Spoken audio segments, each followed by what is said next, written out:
Bueno, muchas gracias nuevamente por la presentación y lo que voy a contarles hoy día es básicamente mi experiencia tanto como evaluador de proyectos como quien postula a proyectos de distinta índole y en específico, claro, está los de FIA y los de Corfo principalmente.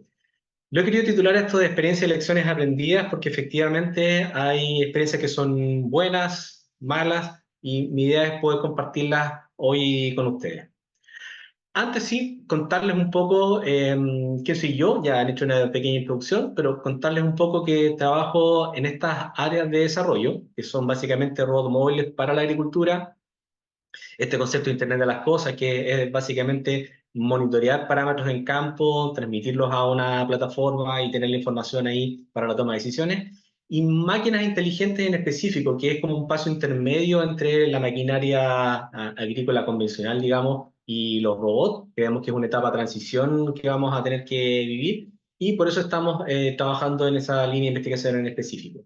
Todo esto dentro del marco del agro 4.0, industria 4.0, o lo que podemos denominar básicamente como la transformación digital del agro.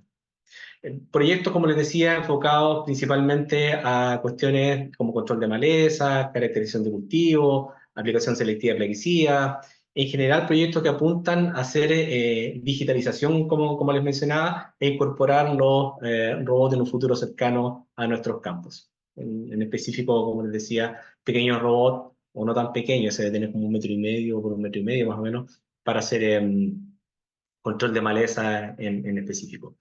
También trabajo haciendo, no solamente haciendo investigación base, ¿cierto? Sino que haciendo investigación aplicada. Eso significa que los desarrollos que hacemos están orientados básicamente a alcanzar el sector productivo, a ser transferidos a las empresas para que estas empresas licenciatarias, ¿cierto?, puedan incorporar las tecnologías en sus procesos de desarrollo.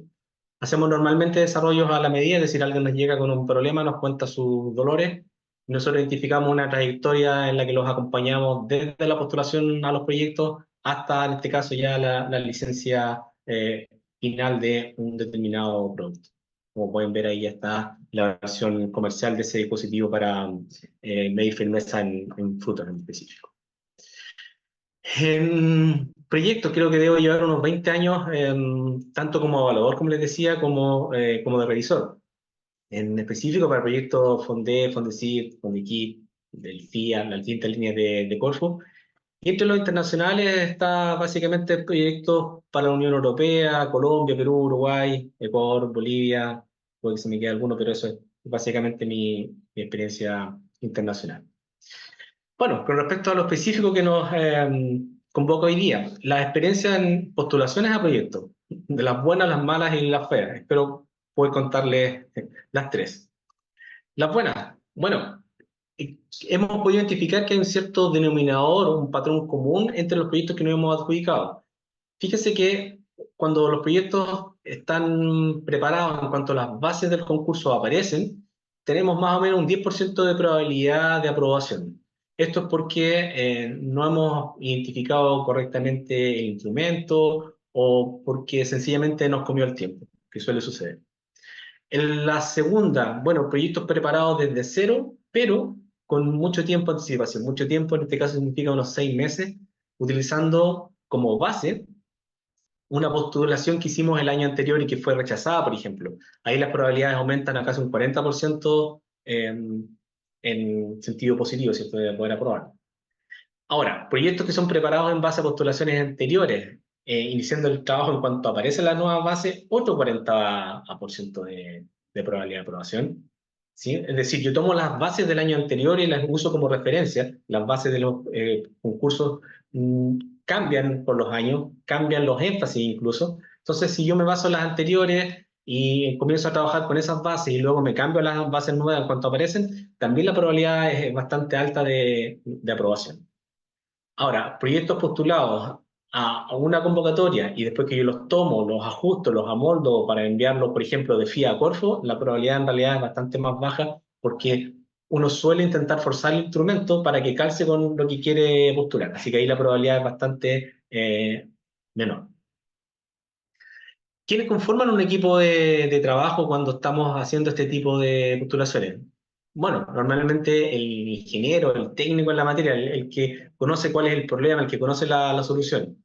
Eh, También está el comercial, ¿cierto? El que es el experto en los modelos de negocio, el que conoce el impacto que tiene la idea y que de alguna forma puede vender esta solución técnica, venderla en el sentido figurado, ¿cierto? De poder decir, mire, esta solución es buena porque, ¿dónde está impactando en la vida real, en los negocios?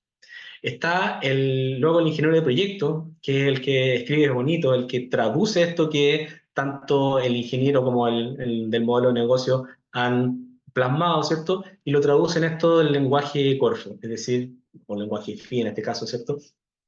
Lo traduce de una forma que tenga una estructura, que tenga un sentido y que pueda atender a este lenguaje específico, como les decía, de postulación de proyectos que aunque parezca raro, en realidad hay palabras que son obviamente del español, pero que uno las interpreta de una forma y el lenguaje de proyecto significa otra. Entonces, no hay que asumir nada, hay que hacerse asesorar por ese lado. Y por último, en el equipo siempre es bueno tener al detallista obseso, ese que se lee las bases, que se dedica a encontrar los errores del resto de las personas y que de alguna forma nos ayuda a que por errores pequeños o de forma no terminemos, ¿cierto?, siendo rechazados en la propuesta. Bueno, ¿cómo son los balances en este proceso? A ver, sí. El proceso sería básicamente el primer paso, escribir el resumen. Luego de escribir el resumen, uno escribe los objetivos, luego escribe la metodología y luego los resultados esperados. Aquí es vital que los objetivos estén escritos de la siguiente forma. ¿Qué voy a hacer? ¿Cómo lo voy a hacer? ¿Y para qué lo voy a hacer? El título, luego de escribir los objetivos, sale más o menos natural. El título suele parecerse mucho a los objetivos, al objetivo general y también está redactado por ende de la misma forma que está arriba.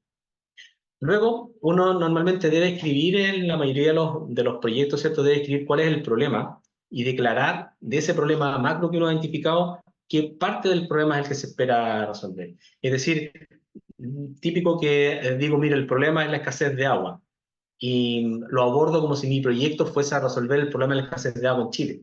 Uno tiene que decir, no, mire, yo lo que voy a hacer es resolver en este porcentaje, para este tipo de casos, para este escenario, este va a ser mi aporte. Pero no pretender diciendo que nuestro proyecto, ¿cierto?, es el que termina resolviendo el problema de la sequía, la escasez de agua o del hambre en el mundo. El siguiente paso es describir con detalle a los competidores o las soluciones alternativas.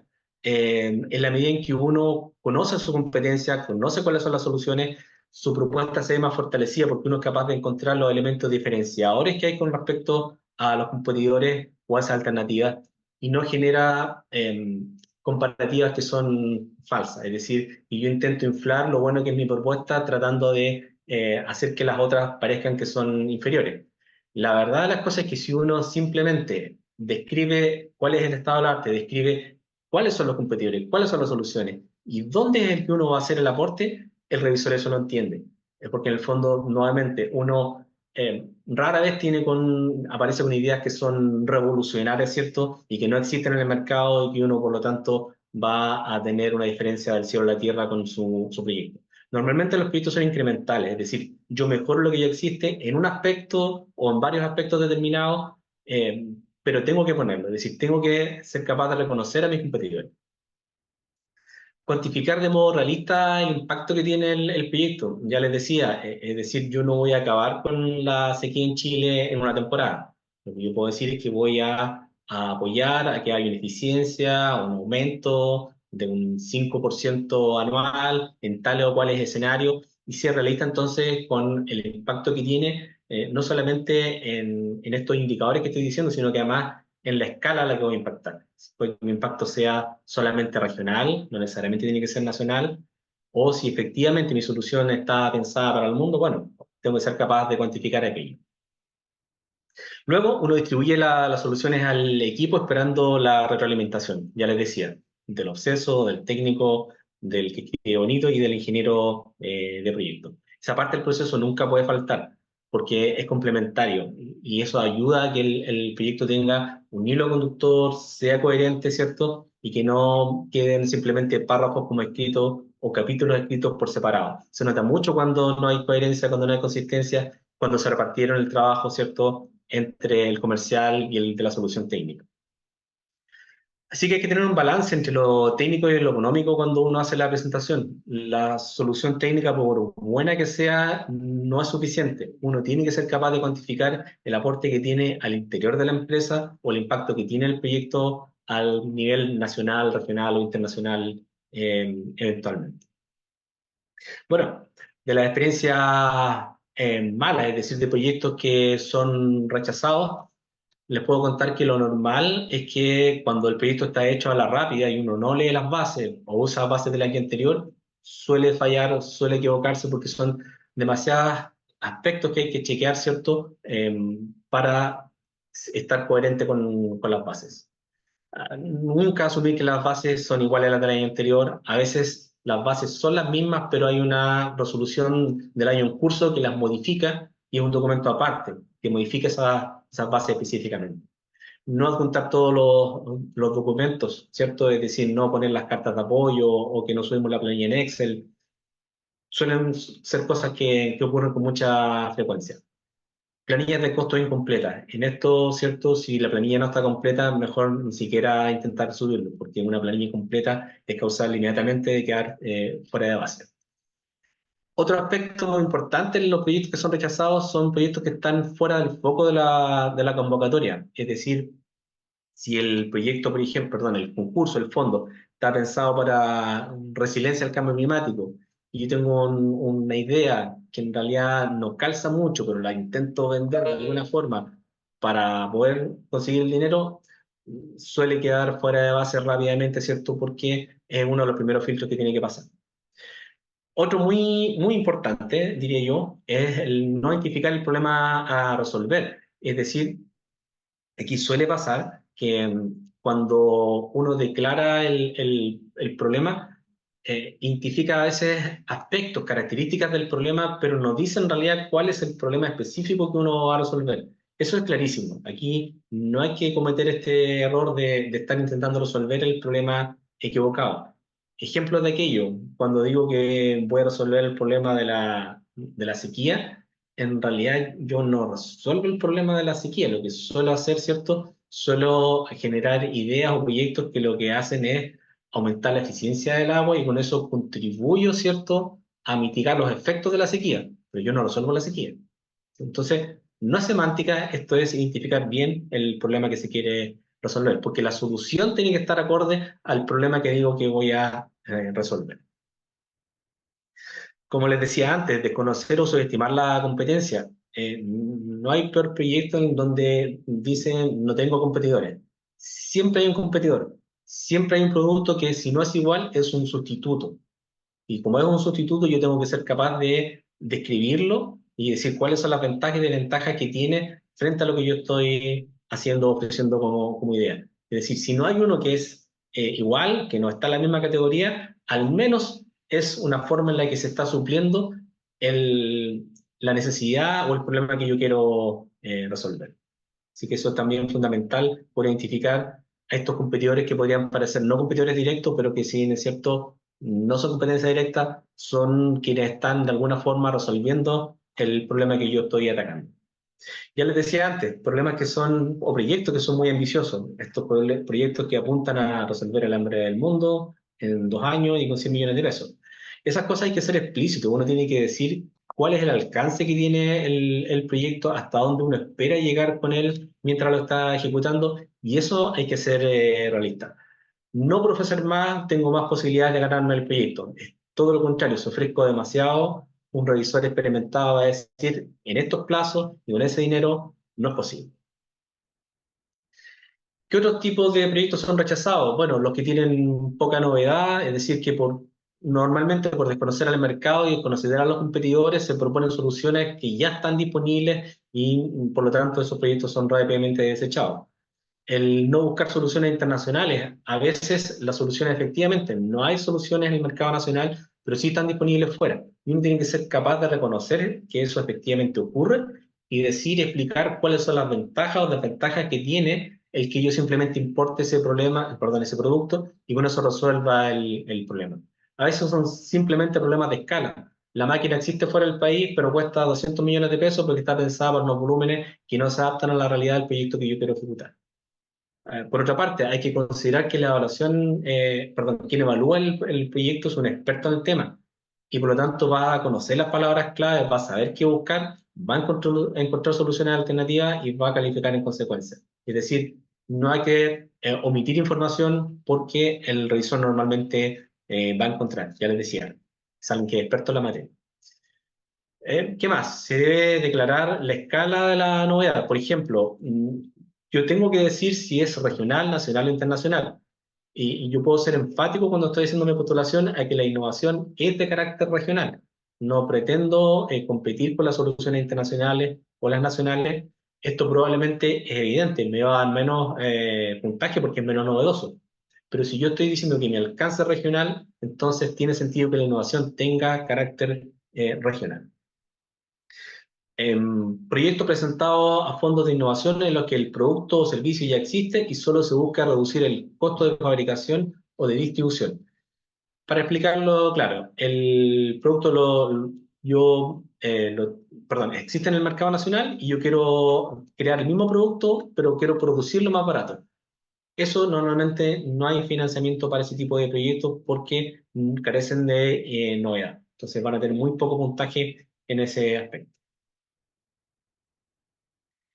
¿Qué otro tipo de proyectos son rechazados? Bueno, es bastante notorio cuando estos proyectos están orientados a mantener la empresa a flote, proyectos que solicitan sueldos, salarios muy elevados o muchas materias primas para poder desarrollar el proyecto, o equipos que son de una escala que uno dice esto no es para prototipado, o gastos de operación muy elevados, a pesar de que tienen un tope cierto, a veces intentan camuflar estos gastos de operación de otra forma, eso se nota y por lo tanto hay que tratar de ajustarse, ¿cierto?, a las bases de la convocatoria. Otro denominador común en este tipo de proyectos es no identificar al público objetivo o confundir el cliente con el usuario. Por ejemplo, al describir el cliente prototipo, una buena forma de identificarlo es que yo diga, mire, es un fruticultor mediano de 20 a 40 hectáreas, que está ubicado entre la sexta y la séptima región, que tiene acceso a riego, a cobertura celular, que tiene menos de 50 años y está alfabetizado digitalmente. Es una forma de caracterizar a quién es mi cliente y por lo tanto de esa forma el evaluador, ¿cierto?, se hace una buena idea de hacia quién está dirigido el producto. Con respecto a lo de confundir cliente con usuario, si yo vendo biofertilizante, mi cliente van a ser la empresa distribuidora de fertilizante y no los agricultores. Ese es un error también bastante típico. Ahora, hay un tipo de proyectos que son específicos para desarrollar procesos internos a las empresas. Una mejora de proceso sería un ejemplo claro. Hay uno de los mayores errores en no cuantificar el antes y el después. ¿Sí? El simplemente describir las características o lo que voy a hacer mejor sin ponerlo, sin cuantificarlo de alguna forma, sin poner porcentajes de mejora, ahorro de costos, ahorros de energía o otras ventajas que puedan surgir. Eso es vital, diría yo. Eso ya lo había dicho. Proyectos mal escritos. Cuando la redacción es poco clara, donde el objetivo no es tan claro o el problema a resolver no está identificado claramente, uno como revisor se confunde porque si no sabe a qué están apuntando, difícilmente va a entender la solución. Cuando digo mal redactado, me refiero a mal uso de la puntuación, escritura elíptica, es decir, que se dan vuelta y nunca llegan al punto de decir cuál es el objetivo o cuál es el problema. Uno en esto debería ser capaz de en la primera línea decir cuál es el problema, en la primera línea de la solución decir cuál es la solución. Después uno aclarará, desarrollará las ideas, pero es clave que esté explicado al principio en palabras muy simples qué es lo que yo quiero hacer, por qué lo quiero hacer, a quién va dirigido. Otra forma de escribir mal un proyecto es no separar las ideas, dejar unos párrafos interminables, solo separados por comas. Se hace muy difícil entenderlo y por lo tanto pone de mal humor al revisor. Eso suele pasar. Por último, se debe considerar que los evaluadores dedican poco tiempo a la evaluación. Por lo que un proyecto mal redactado que tome tiempo de cifrarlo, ya lo decía, va a poner de mal genio al evaluador y va a hacer que tenga una mala disposición hacia la evaluación. Esto es una cuestión del carácter humano, ¿cierto?, de las personas. Así que eh, hagan que alguien revise el proyecto y que vea si lo entiende, no siendo un experto en la materia. Eso es fundamental. Por último, esto es un poco más reciente, los proyectos redactados con inteligencia artificial. Normalmente es súper fácil detectarlo porque se percibe siento que el contenido es genérico o es repetitivo. Eh, Eso siempre es signo de que hay una inteligencia artificial, ¿cierto? Que no está aportando una perspectiva novedosa o creativa, sino que nos está contando un lugar común. En el caso de Gemini o Chat GPT, es súper simple de identificar la estructura que tienen porque tiene una escritura típica de cómo despliega la información, cómo la resume o el tipo de palabra. Como decía, es una estructura que es típica, es muy reconocible. Eso no significa que sea una mala estructura, sino que simplemente es bastante distinguible. Eh, Otra cosa que hacen las inteligencias artificiales es escribir generalidades sin la especificidad del caso, con las particularidades propias que tiene el problema en la región o la empresa donde yo quiero implementarlo. Muchas veces utiliza referencias que son irrelevantes o poco cercanas con la realidad local. A veces cuenta ejemplos que son de la India y que para nada vienen al caso con lo que estamos haciendo, o hace referencias históricas que están muy lejos de lo que queremos saber en proyectos de innovación. Y a veces la inteligencia artificial también genera información que está incorrecta, desactualizada, o esas sencillamente son con datos que no están verificados o no son muy precisos. ¿Qué otros proyectos son rechazados? Bueno, proyectos con palabras o tecnologías de moda que utilizan todos los ganchos para poder vender la idea del proyecto. O sea, irse a un proyecto que es de inteligencia artificial, por ejemplo, y que intentan, en el caso de la agricultura, en 2 temporadas, resolver el modelo, entrenarlo, validarlo. Normalmente no son proyectos que tengan un muy buen final, básicamente porque no hay variabilidad de datos suficiente como para poder tener una inteligencia artificial que sea capaz de generalizar. O proyectos donde dicen que van a ser Big Data, cuando en realidad tienen apenas 2 terabytes de información. Eso no es Big Data, es análisis de datos. O porque estoy utilizando IoT, estoy pensando que esto es novedoso. La verdad las cosas es que IoT es un nombre nuevo para algo que ya hacíamos hace mucho tiempo, que es básicamente telemetría, monitoreo remoto. Intentar hacer proyectos de robótica sin establecer relaciones de costo-beneficio. A veces la labor robotizada simplemente no se justifica básicamente porque los costos son muy elevados. O pensar que con un dron voy a resolver todos los problemas de la agricultura a partir de un par de imágenes. Son tipos de proyectos que normalmente no están bien pensados porque no han puesto sobre la mesa estas cosas que les acabo de contar. Uno siempre debe preguntarse si el problema que estoy abordando se puede resolver de otra forma. Es decir, ¿necesito forzosamente utilizar inteligencia artificial? ¿Necesito forzosamente utilizar un robot? Ahí está donde uno dice la relación costo-beneficio. ¿Cuánto se hace mejor este proyecto con esta nueva tecnología? Una pregunta que uno tiene que hacerse, y la ya mencionada de la relación costo-beneficio. No puede escapar de un proyecto que sea de innovación tecnológica. Yo tengo que ser capaz de ponerlo sobre la mesa. Si no, va a ser simplemente un proyecto altamente riesgoso que no va a tener financiamiento porque no ha establecido efectivamente los beneficios o la relación costo-beneficio que voy a generar. Por último, proyectos que no reconocen el desafío tecnológico al que se enfrentan y subestiman la dificultad y los costos. Hay muchos proyectos que están basados en una de las áreas que desarrollamos, que es de visión por computador, por ejemplo, y se suele sobreestimar las ventajas que tienen o las fortalezas que tienen los nuevos modelos basados en inteligencia artificial, por ejemplo, para hacer este tipo de análisis.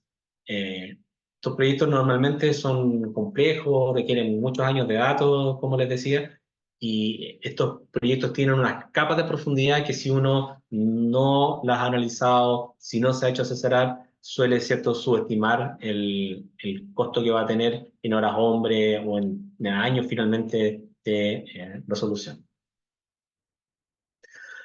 Otro tipo de problemas suele ser que proyectos que sobreestiman el mercado objetivo, es decir, que dicen que van a alcanzar un 10% del mercado en el año uno y después crecer anualmente a un 20%. Normalmente son tasas que son difícilmente alcanzables para un proyecto que está recién partiendo.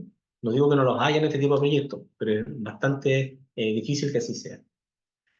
Proyectos que no caracterizan el mercado objetivo también, es decir, que no son capaces de describir el tamaño en hectáreas, por ejemplo, en volúmenes exportados o más cortos. Si yo solamente estoy diciendo los volúmenes exportados y mi proyecto apunta a, por ejemplo, reducir el uso de plaguicidas, y tengo que decir cuánto impacta esa reducción en los costos de producción.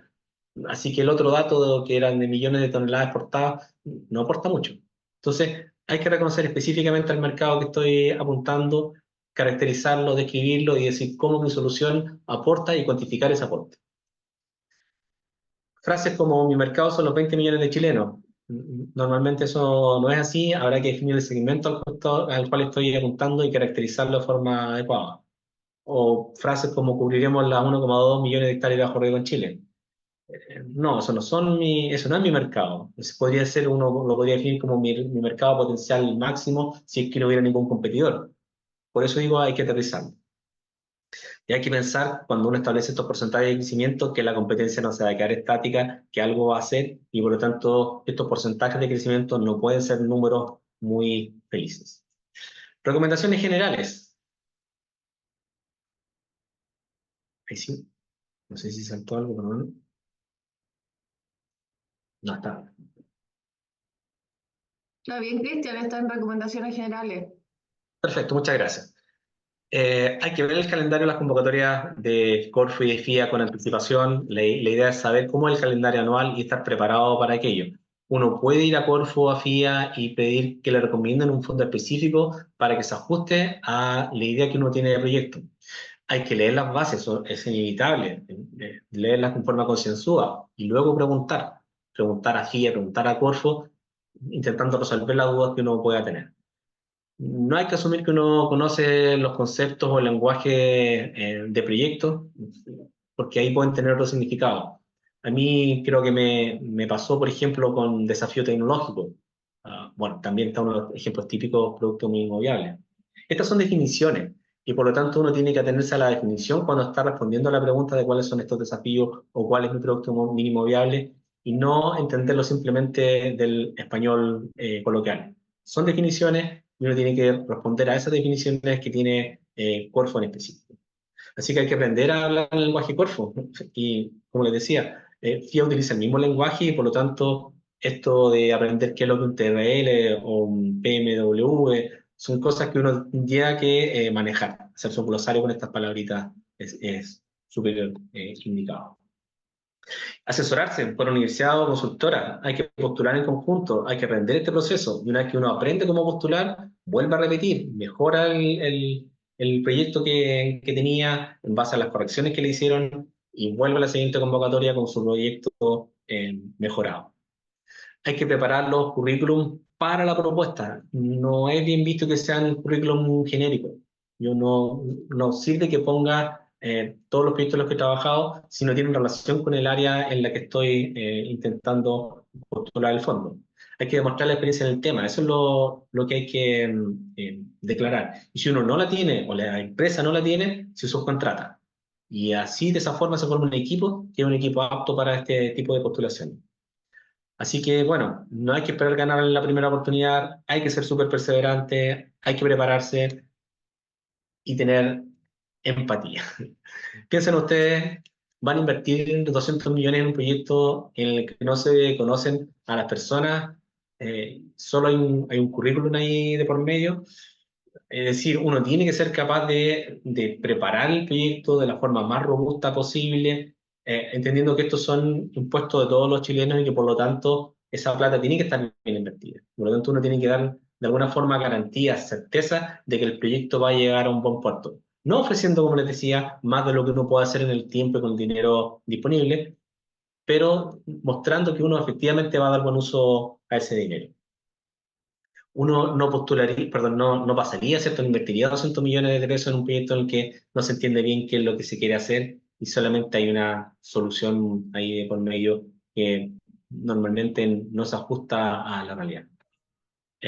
Por último, que las asignaciones presupuestarias no estén bien hechas. En esto no hay que ser críptico, hay que detallar, describir en qué se va a gastar el dinero para que no tengan que estar preocupados de que los vayan a rechazar por una parte o de si se adjudican el proyecto, tener que hacer estas partidas presupuestarias de nuevo porque no está claro, porque son muy genéricas. En definitiva, como les decía, hay que tomárselo en serio. Antes de pasar a las preguntas, se me ha quedado una transparencia que creo que es bueno que se las comente ahora mismo, y que es esta, la de las feas.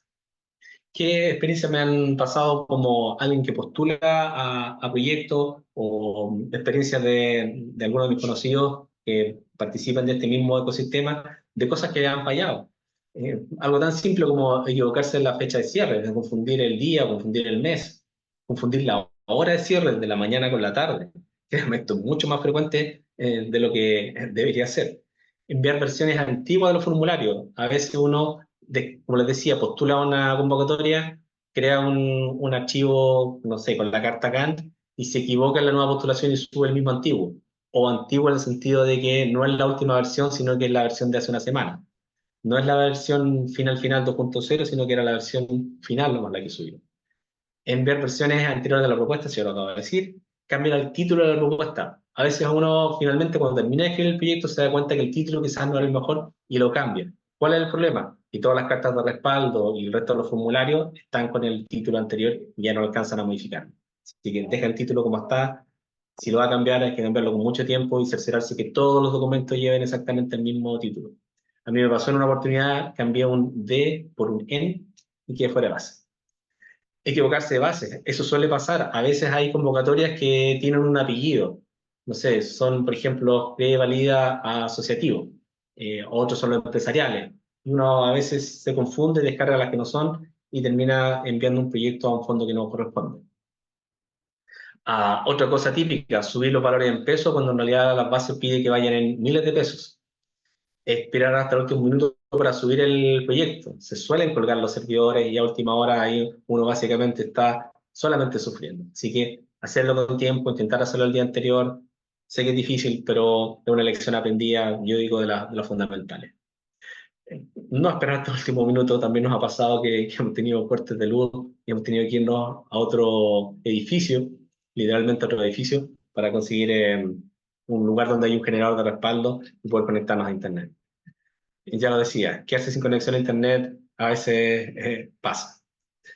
Por último, ya lo decía, lo de subir archivos equivocados, es decir, versiones antiguas, anteriores, de alguna postulación o de una fecha equivocada, o a veces tan humano como subir el currículum de alguien dos veces y uno se equivoca y no sube el currículum de todo el equipo. Son cosas que suelen pasar. Y ahora sí, ya para terminar, les dejo ahí una sesión de preguntas abierta.